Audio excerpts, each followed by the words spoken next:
thanks everybody for joining us at HUME to learn more about rewards and employee recognition done right.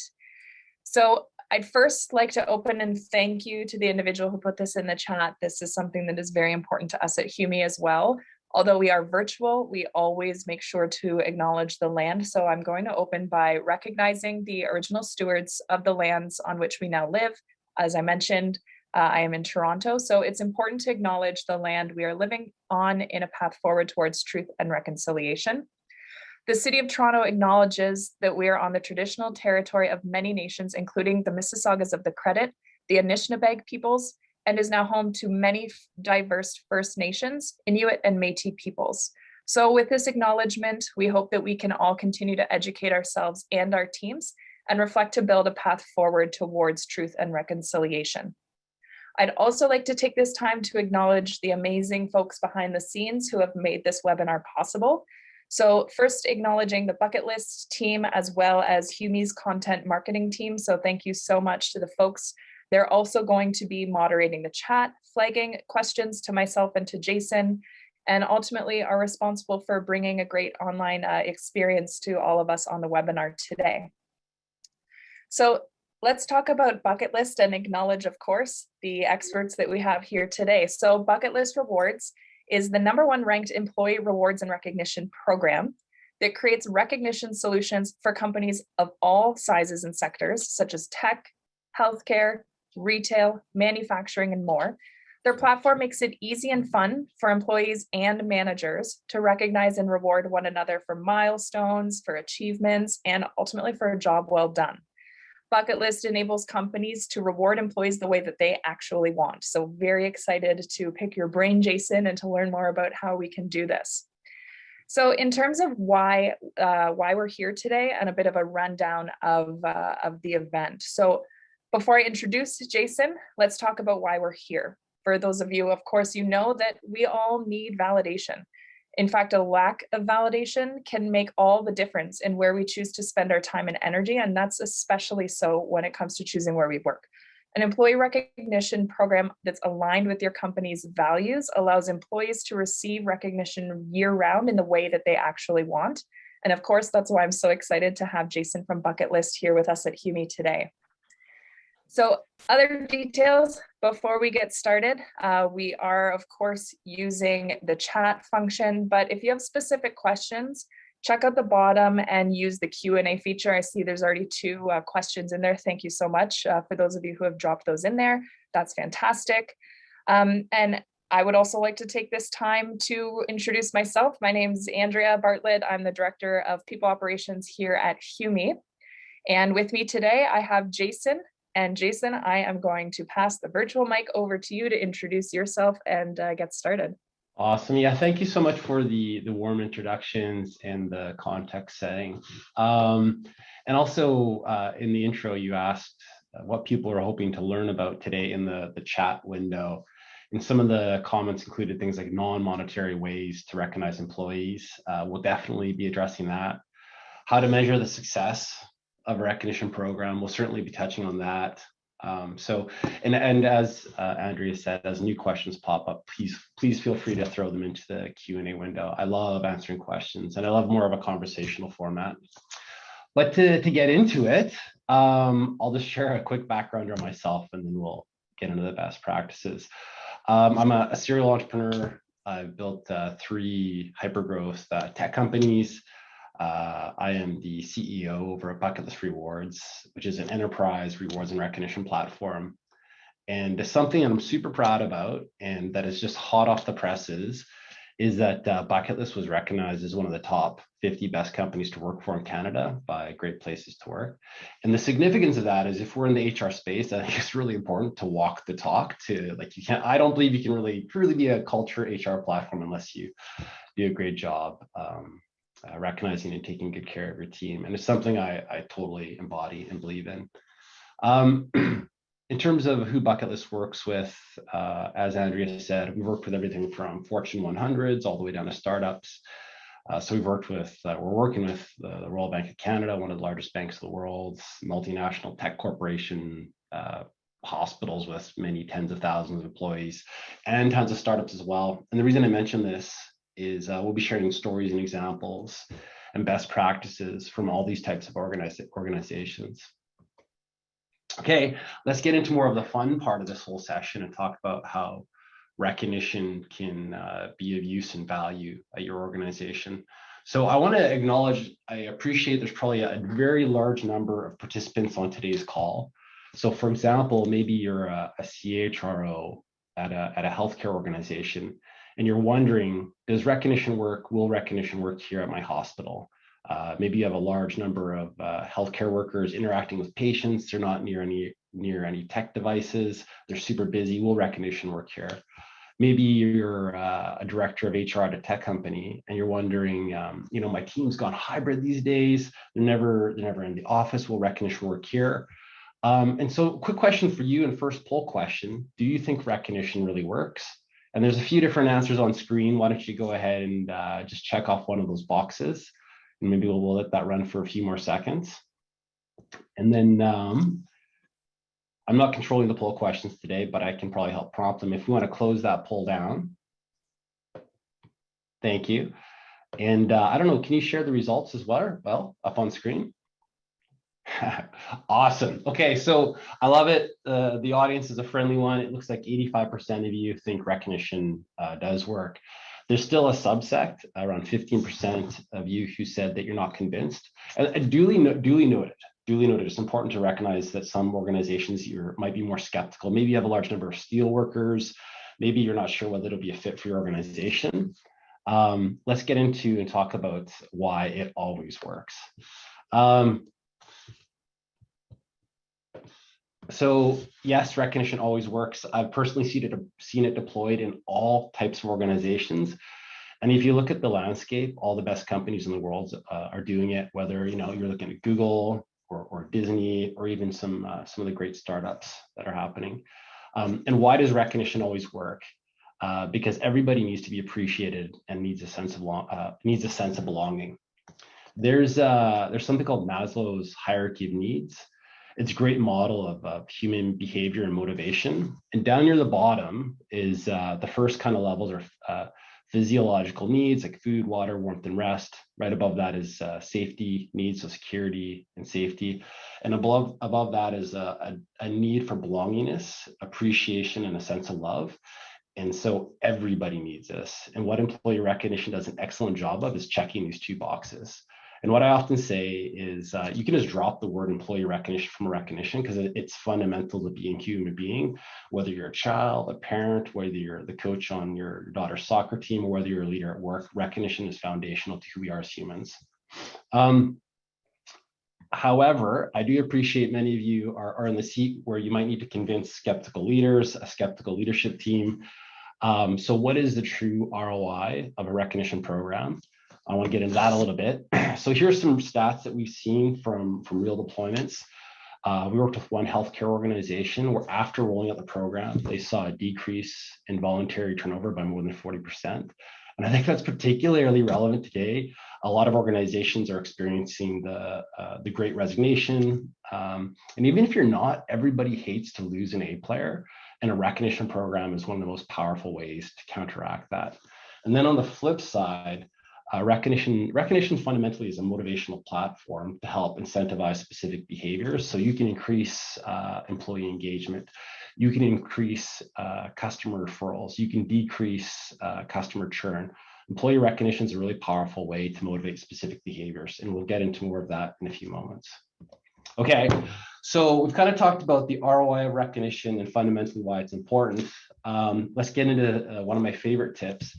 What's one of the best ways to get started with recognition? So for those of you out there who aren't doing any recognition yet, I'm going to give you an idea that ideally you could implement today. There's no cost associated with it. You can just get started with it. And if you already have a recognition program, I'm going to share some tips on how you can potentially do it better. So it's a concept we call leadership storytelling. And what does that mean? What does that entail? So first, it's really important to create a format where leaders can recognize employees on a regular basis. So a couple of tips and best practices.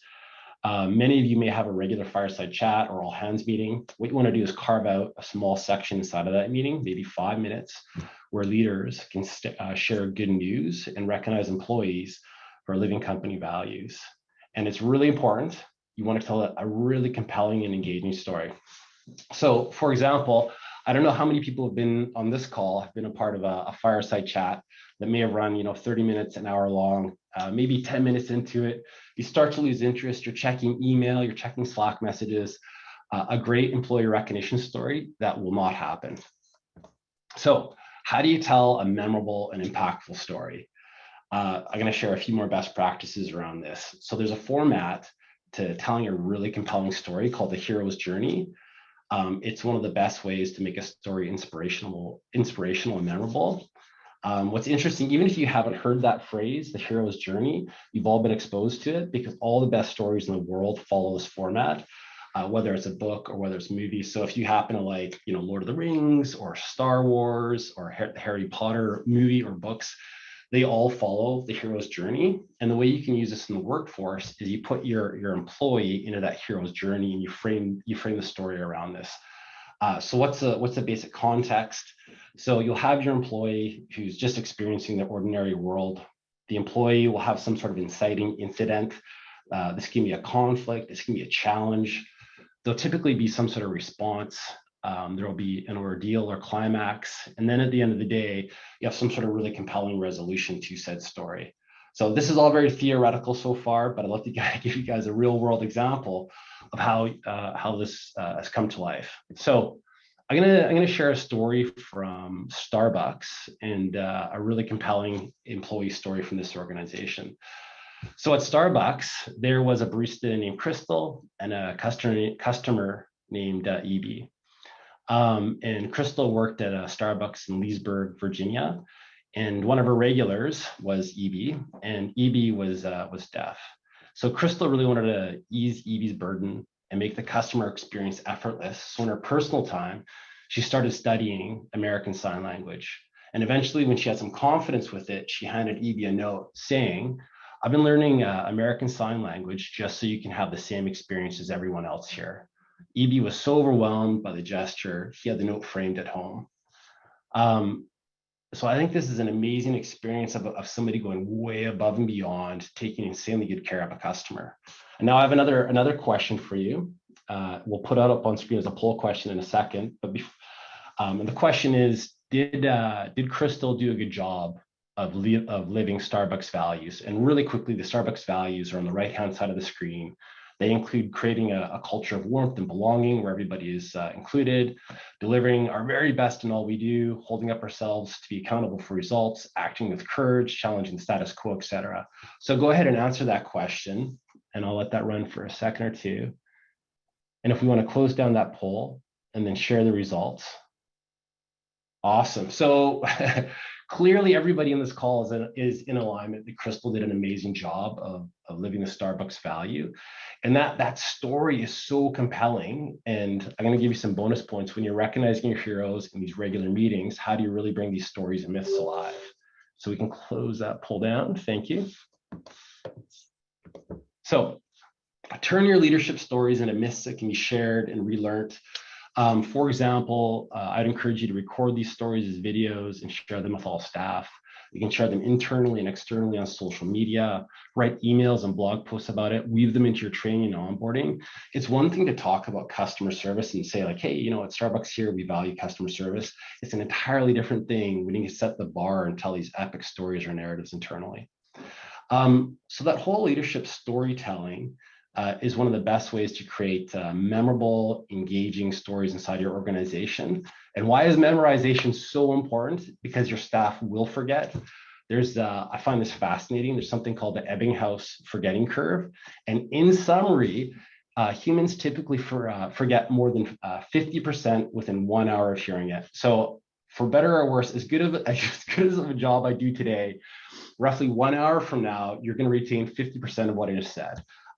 However, when you are communicating with people, stories tend to be way more compelling. In fact, stories are 22 times more compelling than stats. So storytelling is a better way to stick in the minds of your employees. And it's a really great way to create these internal memories. Cool. Okay, so that was one of my favorite best practices or tips. I'm going to switch into some more tactical things you could potentially execute inside of your organization today. And what I'm going to be talking about next is a process for how to roll out a really successful recognition program. And I'm going to hustle through these pretty darn fast. The framework has 4 general steps. So we have a planning phase, there's customization, there's a functionality. So what programs do you want to implement inside your organization? And then measurement. How do we measure a successful program or not?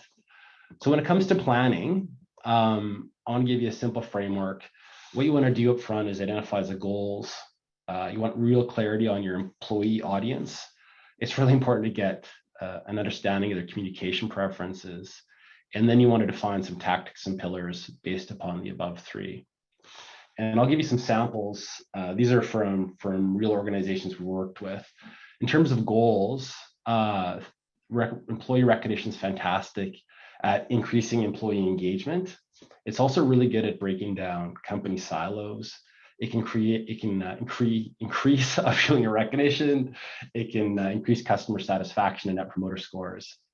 In terms of your employee audience, it's really important to understand, obviously, how many employees are working at your organization. You want to find out how they want to be recognized and how they want to be rewarded, and more on that in a second. For communication preferences, you don't want to reinvent the wheel. Recognition is already happening inside your organization naturally. Maybe it's via email, maybe it's via instant messaging. You want to build a program that weaves into your current and successful programs. And then lastly, you want to define the tactics and pillars to execute your program. It's also really important and definitely a best practice to survey your staff. We have a survey template we're more than happy to share with everybody on the call today, and we can send out as a link as one of the show notes or takeaway notes. Surveying of staff is so important because you can find out, are you doing a good job with recognition today? You can find out, how do staff want to be recognized? So not everybody wants to, in fact, be recognized publicly. Some people love the recognition, but they don't necessarily want it in front of 50 or 100 people. And also, really importantly, how does your staff want to be rewarded? There's a bunch of sub-questions you can ask as well. And again, we're happy to share the template on this. So once you have clarity on your goals and objectives and exactly how to reward and recognize your team, it's important to define the communication tools you're going to be weaving into. And as I mentioned previously, recognition happens very naturally in certain communication tools. Don't try to force your employees to do something brand new in conjunction with the recognition program. So for example, here's a variety of different communication channels that you may or may not be using. A lot of us are using meetings or virtual meetings these days. Instant messaging is really popular amongst knowledge-based workers. Maybe you're using intranets, et cetera. And what you want to do, again, is to choose your favorite communication tools and weave your program into that. And what does that look like? Let's say you're a knowledge-based worker, or maybe more specifically, you're a tech employee. Maybe your employees are working remote from home or coffee shops. So they have access to laptops. There's a lot of use of instant messaging, whether that's MS Teams or Slack. Maybe there's a ton of email taking place. Again, you want to plug into these tools. And I'd love to give you guys some tips and best practices on how to effectively do that next. So what are some good ways to plug into these tools? So if you happen to be heavy users of, say, Slack or MS Teams, what I'd highly encourage you to do is to create a new channel called Recognition or Core Values, invite all staff to join this and enable them to recognize one another, and include company values with a hashtag. We've done this with a number of different organizations, and you'll tend to see a really high rate of participation. You don't need any add-on tools. Obviously, there are tools like Bucketlist you can use if you want to, but you can do this today. And it's a really effective way to get staff recognizing one another. I also think it's fantastic to integrate the program into things like intranets, or you can call them brag boards. This can be just a great way to take those recognitions. Maybe, for example, it's the leadership stories. You can plug them into your intranet as videos, and you can share them with a broader audience. And then lastly, again, maybe you're a tech worker and you're doing regular huddles or fireside chats. I'd encourage you to publicly recognize staff for the great work that's happening. Something we do internally at Bucketlist, we do weekly huddles, and we actually invite staff to share success stories about their peers on a weekly basis. The huddle lasts roughly 30 minutes long. We start off with good news, which is about 5 minutes. And it's my favorite part of the meeting. There's all these really colorful, happy, funny stories emerge, and it's giving employees a chance to thank one another. Cool. Next up, we're going to be talking about functionality a little bit, which includes the pillars of a successful program. And what I want to start off with is peer recognition. So why is peer recognition so impactful and useful? So a lot of times as leaders, we'll miss the great work that might be performed inside of our organization. If everybody can participate in the recognition program, you're going to see a much higher rate of participation, And then if you enable staff to recognize one another for living values, they're going to feel more connected to your corporate mission. And this is one of the key pillars of a good program that'll help lower voluntary turnover. When rolling out a peer recognition program, I'd highly encourage you to take a few minutes to train your staff on best practices. Some of those best practices include making your recognition program timely, specific, so asking your employees to tell many stories about their colleagues. There's a certain amount of frequency you want to include. Often recognition, depending upon how it's done, will last roughly 1 week. There's this concept of resonance that, you can pump somebody's tires, you can tell a really compelling story, but typically it lasts about a week and then it kind of fades away. And that's why it's important to do on a consistent and ongoing basis. And then lastly, you always want to tie in the company core values, just like we did with the Starbucks example. Another really powerful or impactful program is in performance rewards.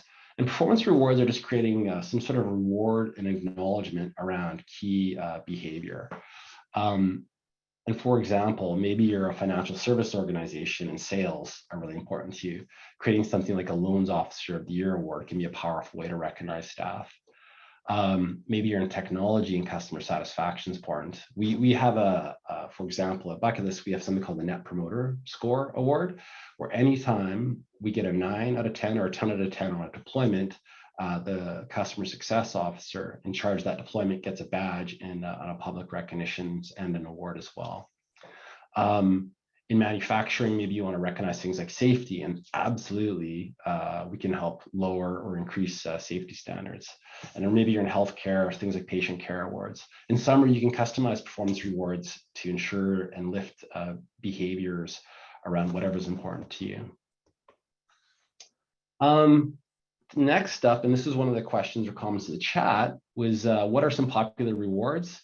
I'm actually going to go in reverse order here. So again, ask your staff how they want to be rewarded.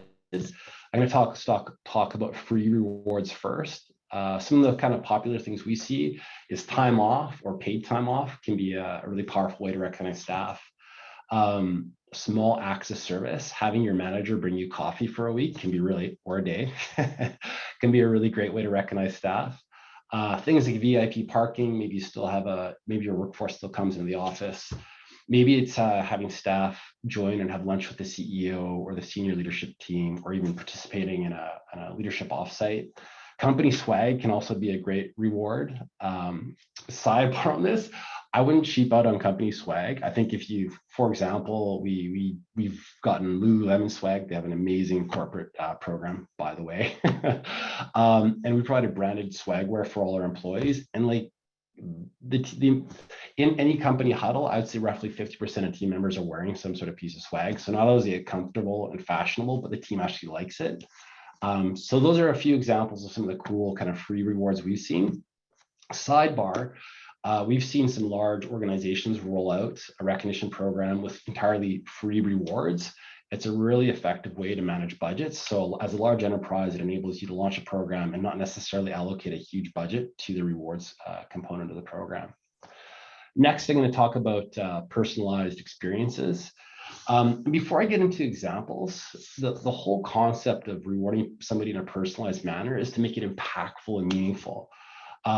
For example, at one organization with a tech company we worked with called Advisor Websites, there's a woman there named Julie who'd always wanted to go whale watching.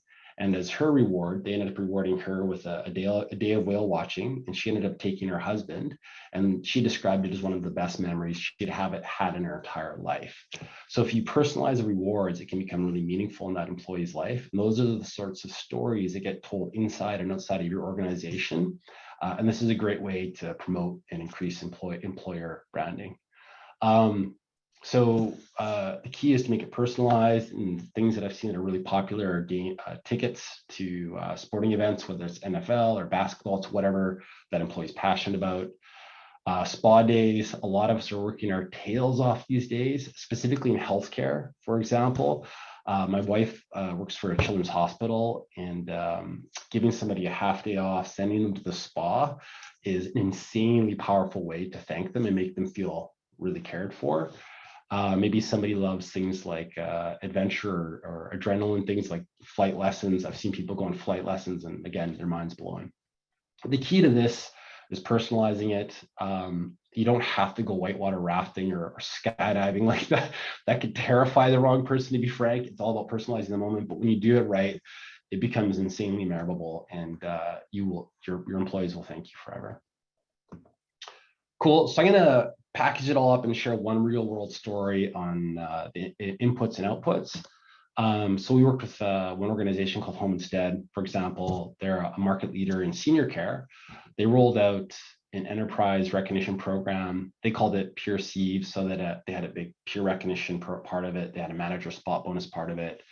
They recognized things like last minute shift pickup. They also recognized things like patient care. And of course, they had an office safety contest. What were some of the outcomes? They saw a reduction in employee turnover by more than 40% in some of their care homes.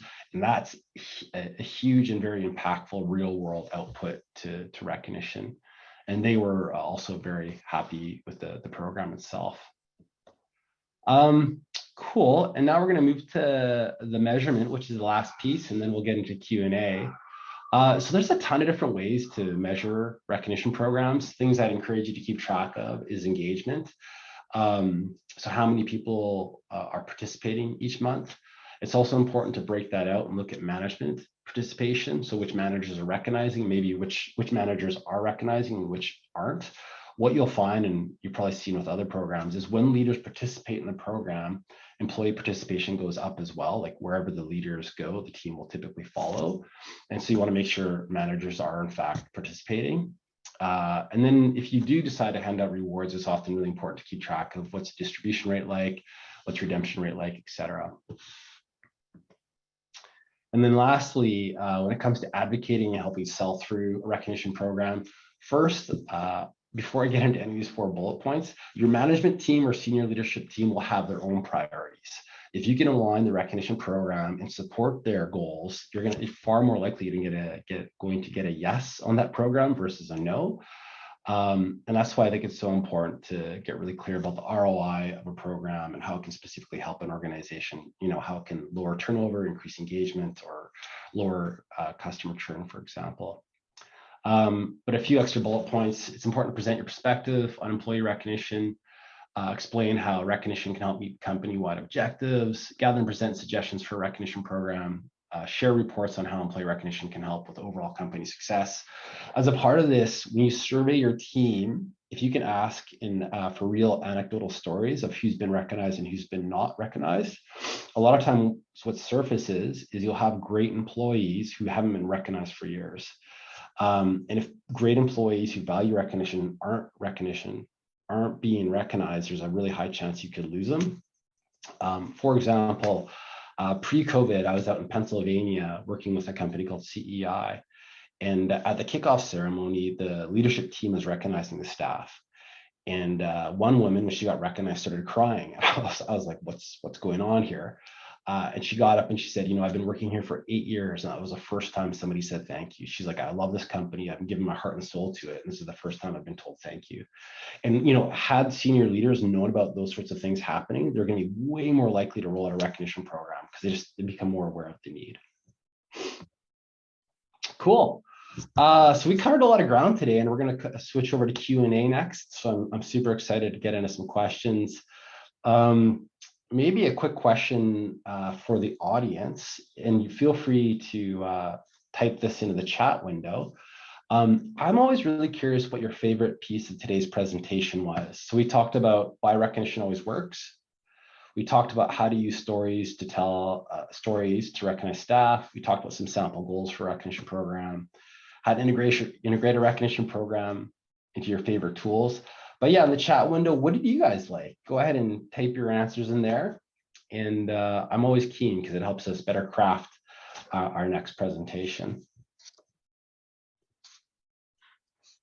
Normally this takes a second or two for people to start responding. Sample goals, storytelling. I like the stories, using stories. Awesome, awesome. Yeah, sample goals, wonderful, everybody. Love the team channel suggestion. Awesome, great to hear. Stories and videoing it. Yeah, sample goals. The idea, oh, look at it all flowing. 4 tips to make it impactful. Tracking of winners of recognition programs. This often gets overlooked, 100%. Awesome. Well, I'm really happy to hear there's some great takeaways here. But with that, I think we can switch over to the Q&A portion of today's session. Yes, we can. Well, first of all, thanks, Jason, for walking us through that. I think it's a rare opportunity to pick the brain of an expert like yourself. We have quite a few questions here, and maybe a few, I don't know if you want to stop sharing screen. All right, that's my old man move there. Just like I forget to unmute myself in Zoom meetings. Yeah, we're still doing that. Don't worry, I do it too.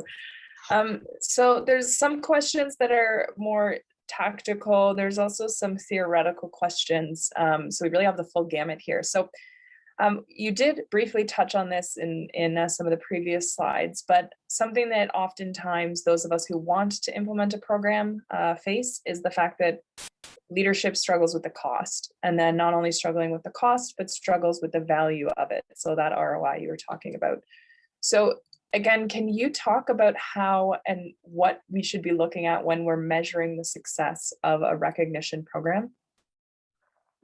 Yeah, absolutely. So I think when getting buy-in, leadership buy-in for a program like this, I would take a consultative approach, and I would ask your your SLT, your senior leadership team, what matters to them right now, and you'll hear things like culture is almost always kind of on the top 3, and they might not say culture is important. They might use different words like employee engagement, recruitment can be super important. Maybe it's retention, but I'd get clarity on whatever that is. And then using that information, I'd craft a narrative on how recognition will help support those goals, and then how it supports companies in every scenario. And some of the factors that I have seen almost universally matter is, especially with this great resignation, and I mentioned this up front, a lot of people, even if you're not experiencing a lot of turnover right now, everybody hates to lose an A player. Like I use that phrase specifically because almost every CEO I know of, like they've lost a senior vice president who they love, sorry, an SVP of sales, or maybe a product engineer, whoever it is, and there's a huge cost associated with that. And if you clearly communicate how you can lower turnover, just the ROI of lowering of turnover can more than 10x prove the ROI of a recognition program itself. So maybe it metaphorically costs $10 to buy a recognition program, but the ROI is more than $100 of savings. And there are ways, we have sidebar, we have an ROI calculator. We're more than happy to share with everybody on today's call that we can send out, so there's a little more clarity on what the impacts of a specific program are. But in summary, ask what matters to the organization, match the goals with their goals, come to the table with like real world savings. And then running an employee recognition survey is also a really powerful way to let management know how good of a job you're doing with recognition. A lot of organizations think they're doing a great job with recognition, but they're not. And having that real world evidence to let like the leadership team know whether you're doing a good job or bad job allows them to make better decisions. I'm gonna get the numbers kind of wrong on this, but there's a stat where there's a huge misalignment between what, for example, I think it's roughly around 80% of managers feel that they're recognizing staff on a monthly basis. However, it turns out that over 90% of staff feel like they're not recognized yearly at all. Like there's like this huge absence or void. And a lot, so that just, those numbers roughly communicate that there's a huge disconnect between what's in the minds of your leaders and what's really happening in your company. And if you can surface the data, it becomes much easier to get buy-in for a program. So survey your team, align the program with leadership goals, and then clearly communicate the ROI. Yeah. Okay, fantastic. So going to stick to another really high level question. I love this one because it speaks to something that you mentioned in the beginning around just the psychology behind rewards and recognition. So this one's I'm going to read it exactly as it's written, and would love your take. So Maslow's hierarchy of needs was discredited due to its focus on the individual needs and not on social and collaboration. And as social beings, the team would not survive without a collaborative society. Do you think that needs are set on a hierarchical pyramid? Do you think that humans' needs for belonging is key to employee recognition programs? So I think there's a few questions in there. And I do appreciate the comment on Maslow's hierarchy of needs. What I know, for example, as a dad, is that recognition is one of the most powerful. So I'm going to break it out from employee recognition, just talk to real world. So I'm a dad, I have a 3-year-old and a 6-year-old, amazing little girls. There's different ways to motivate and incentivize behavior. I can come in with a stick, or I can come in with a carrot. And the carrot doesn't have to be a cake necessarily, it can just be kind words. And what I've observed and what I've heard from other parents, for example, is that recognizing great performance is an amazing motivator so that you'll see more of that behavior out of for example, my daughter, or as a leader at work, when I recognize and create heroes and these hero stories inside of an organization, 100% you're going to see more of that behavior in the future. And not only that, like when you tell a story, a great story about an employee, other employees are thinking, I want a story told about me too. And then lastly, let's remove Maslow's hierarchy of needs from that entire equation. If we can consistently lower voluntary turnover and increase engagement and create fun, playful work environments, I'll remove that word playful, enjoyable work environments, those are all super positive outcomes. So even if you were to remove Maslow's hierarchy of needs from that conversation, the impacts of recognition are, in my experience, are undeniable. Okay. I love that. And I agree. It's something that when we're looking at how we're motivating our teams at HUME, it's something that's pretty fundamental. And so the next question actually is something that we're talking through live at HUME right now, which is around how all of these pieces integrate. And you can't really have a good recognition program without knowing what your values are so that you're recognizing the right thing and performance is integrated there. And so the question reads, what best practices can you suggest to integrate recognition with coaching, self-development, and performance management programs versus a standalone employee recognition program? Yeah, so that's an excellent question. And to be clear, I think recognition, depending upon like what model you're using to look at your team and engagement and culture, like I think some models will have like 12 pillars, some will have like 6 or 5. Recognition is just one pillar in like an overall like sort of HR strategy. And I think to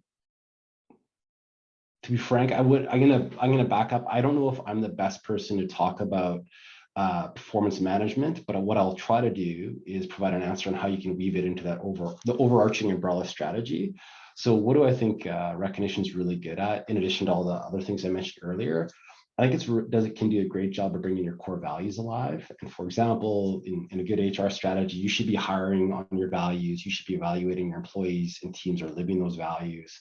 And a good platform, if you happen to choose a recognition platform, they should provide reporting on like which employees are living which values, to what extent, how are the teams living those values, and then you can then weave that into a performance management program. And then in terms of performance management, for example, I've seen companies evaluate on a semi-annual basis how much employees are living values and not living values, and that's another great way to weave in a recognition program. So yeah, I struggle to give a really solid answer on that because I don't think I'm the best person to talk about performance management. I can only talk about how we fed into that as like a one conduit, if that makes sense. Mm-hmm. Yeah. And I know with Humi, one of our first steps is always to talk to we call them Humigos, talk to our Humigos first. I think that that's often a forgotten step where, you know, there's a problem, you have the data that backs the problem, you talk to senior leadership, and then you go and you execute on launching a recognition program that doesn't actually speak to what your employees are looking for. And so just in terms of tactically, that's where all of our people programs, and recognition really is a people program. That's where everything starts. That's the beginning of the conversation. Oh, good for you guys. That's amazing. Yeah. Yeah. And I think speaking to that point, like the recognition, you're absolutely correct. Recognition should feed into and connect with and enhance what's already there, for example. And that's why you should weave in your company core values, your corporate mission statement, whatever the performance goals are, you can plug those into the program as well. So yeah. Okay, so this question is specific to a business that is on the floor. So they're in the hospitality industry. So recognition for them is challenging to do electronically. So what do you suggest for this work environment? Yeah, that's a great and actually pretty common question we get. So for frontline employees, if your company policy allows for it, I'd enable recognition to happen in a mobile format. So for example, and again, you don't have to use Bucketlist, but we have a mobile app where managers can recognize staff, and that'll pop up on their phone, so they can just be going about their day-to-day work, and they'll see the recognition on their phone. You can even have it SMS enabled, so text messages get sent out. We've worked with some companies like Peter Piper Pizza. They have around 2,500 staff, 50 locations. And it's really cool. So managers will be going around, and when they see an employee doing some great work, they'll take a little photo of that employee, they'll write a little recognition and hit post, and that pops up in the activity feed. So recognizing people via mobile. And then if you remove that whole piece of it, just recognizing staff. And I used to work at Earl's and Joey Tomatoes way back in the day, and they didn't necessarily recognize performance when I worked there. But they'll often have like shift kickoff meetings where they'll pull all the servers around and like, how many mimosas are you going to sell today? That could be a great opportunity to publicly recognize your staff, where the leaders start saying, you know, like last shift, this was the great work that I saw. So I choose, again, to go back to the presentation, use whatever formats are already working for you and recognize staff in those formats. So if it's pre-shift meetings or end of shift meetings, that's a great chance to recognize staff. And then for frontline workers, mobile recognition is just an awesome way to recognize them as well. Mm-hmm. Okay, we have just over 10 minutes left and 10 questions that we have to answer. So we'll see how many we can get through. You have to be concise. Okay. So what are some suggestions for breathing new life into a recognition program that works well, but maybe just needs a refresh? Yeah. So recognition programs can fail for a whole bunch of reasons. I'll share some tips on, these are just broad tips that tend to work well in all cases. So just gently reminding staff that there's a recognition program in place can be powerful. And a good way to do that, again, I mentioned up front that if there's a regular recurring meeting, whether it's weekly or monthly, it's good to keep it a little bit more tight in recurrence, to bring up the recognition in a public format and have a leader do that. So leadership recognition on a regular basis.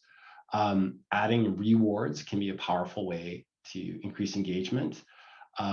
Peer-to-peer recognition is a really powerful way to lift up engagement as well, because if a lot of times what I've seen happen is companies might only enable managers to recognize good rewards or senior leaders, but which excludes all the frontline employees doing all the hard work, and they'll be the ones who often see their colleagues doing good stuff. So supporting peer-to-peer recognition is also, turning on or enabling peer-to-peer recognition is a powerful way to get good engagement as well. So yeah, peer-to-peer, public recognition are great ways to drive engagement. Okay.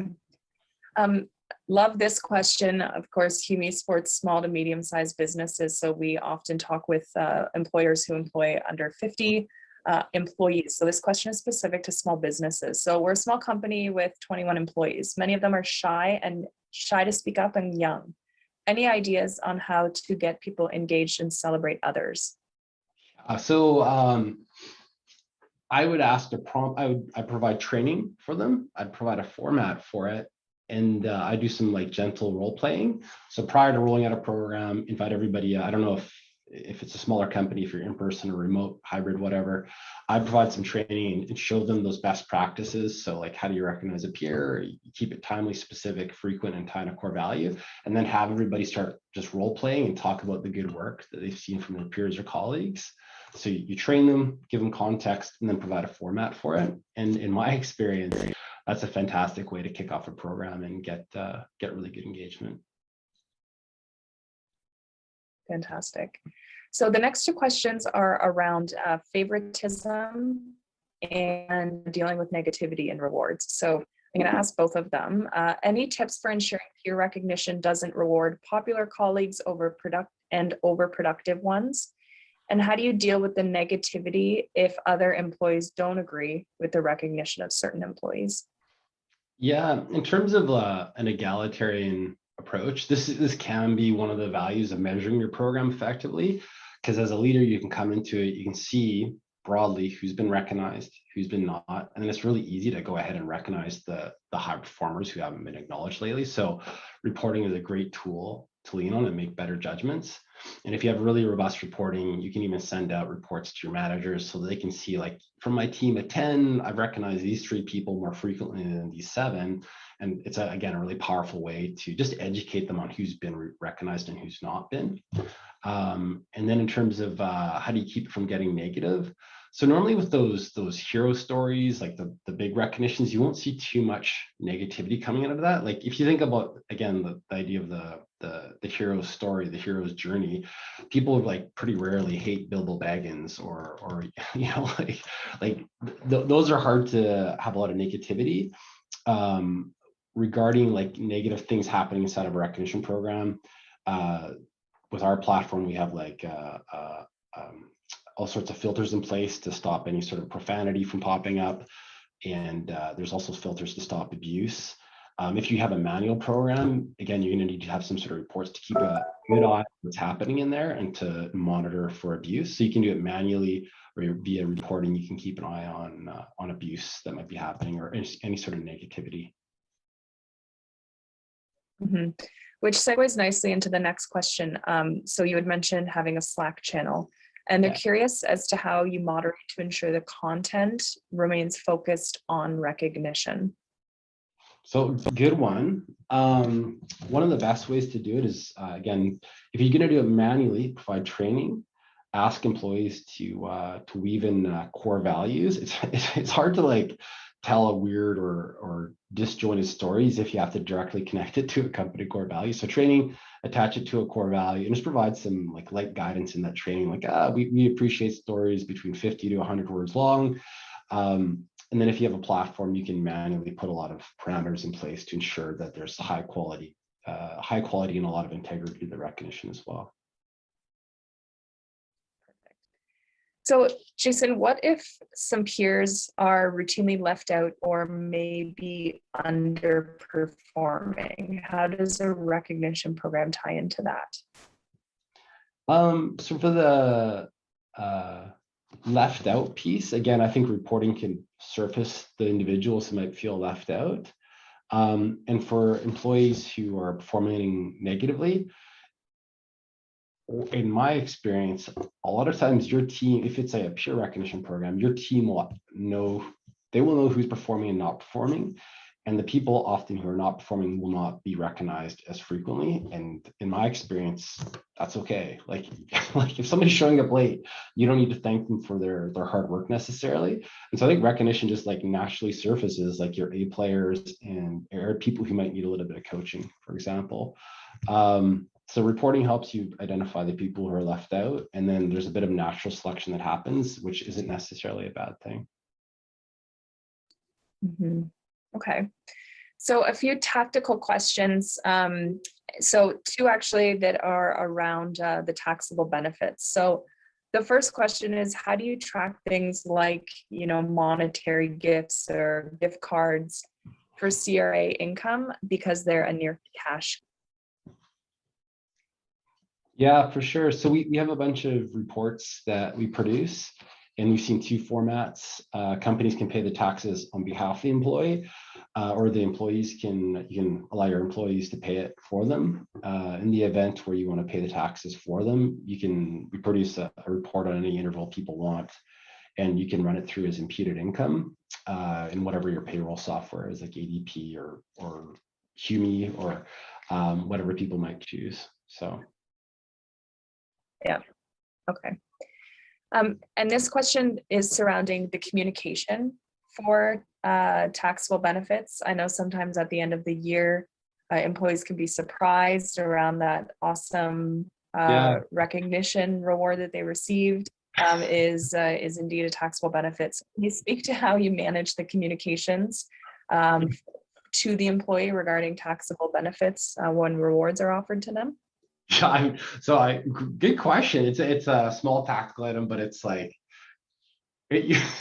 surprise, you have to pay a tax on that reward we gave you. I would be really clear in the launch of the program on how taxes are going to work. So whether, again, you're going to pay it for the staff or you expect them to pay it, and also have a lot of clarity on timing of that. And so, like, as a part of the kickoff of a program, we have a bunch of pre-written emails and posters and even a presentation we use that speak to those sorts of details. So for people who are doing it manually, just be super clear and upfront, like, is the taxable benefit, yes or no? How is that going to impact you? And then I think you'll see less surprises down the line. So. Perfect. And just in the last couple minutes, if you want to pull up the presentation again, just as the final reminders here, and Yeah. I'll read another question around implementation while you're doing that, Jason. So Sure. from your experience working with different organizations in different industries and sizes, what is the average timeline for implementing an employee recognition program at a company? Yeah, that's a good question. For companies under 100, you can launch a program sort of 1 week to 4 weeks typically. Depends how much legwork. Sorry, that's once you have leadership buy-in and once you have the strategy and pillars defined. Like, so once you have the hard work done, it doesn't take too much time and effort to get a program up and running. If you're 100 to 1,000 employees, I would allocate probably 2 to 6 weeks or more, and thereafter, like 1,000, 10,000 plus, it's going to take more time as well. While you're pulling up the other slide, just to wrap up with 4 minutes left here. Again, we have a poll here about whether or not you want to learn more about Bucketlist Rewards. So feel free to complete that poll, folks. And Jason, again, while you're pulling up the slides, another question here around favoritism. And I think this one is important when it comes to how we are recognizing fellow colleagues. So how do you manage that personal experience piece of rewards so that they're not perceived as favoritism by fellow employees? Yeah, I think that's there's just a small amount of positioning there. You can have a rewards catalog that's available to all staff, and they can just pick and choose whatever rewards they want. And if you survey your team before rolling it out and you weave in the rewards that matter to them, everybody's kind of taken into account. And again, you don't have to use Bucketlist, but we have like 4,000 reward ideas, and we're really good at including your suggestions into the platform, but it doesn't matter. Survey your team, ask how they want to be rewarded, provide them with a catalog of cool rewards, and then just let your employees choose is one way to remove any sense of favoritism or bias. And then also, if you're a manager and you know exactly what your employee wants, it's pretty rare you'll have pushback from other employees when all you're doing is taking great care of an employee. So if you tell a great recognition story, maybe it's a nurse who's worked, triple overtime, they've saved a life, whatever it may be, and then you happen to give them a half day off and send them to the spa, you'll see anything but a negative throwback from that type of recognition. What your staff will see is you're taking insanely great care of your team for the right types of behaviors. That's awesome.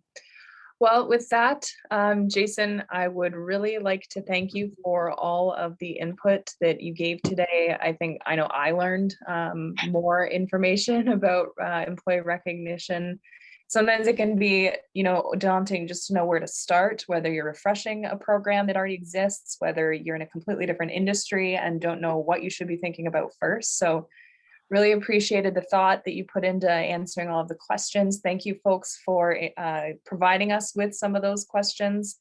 And with that, Jason, thank you again for your time and speaking with us today.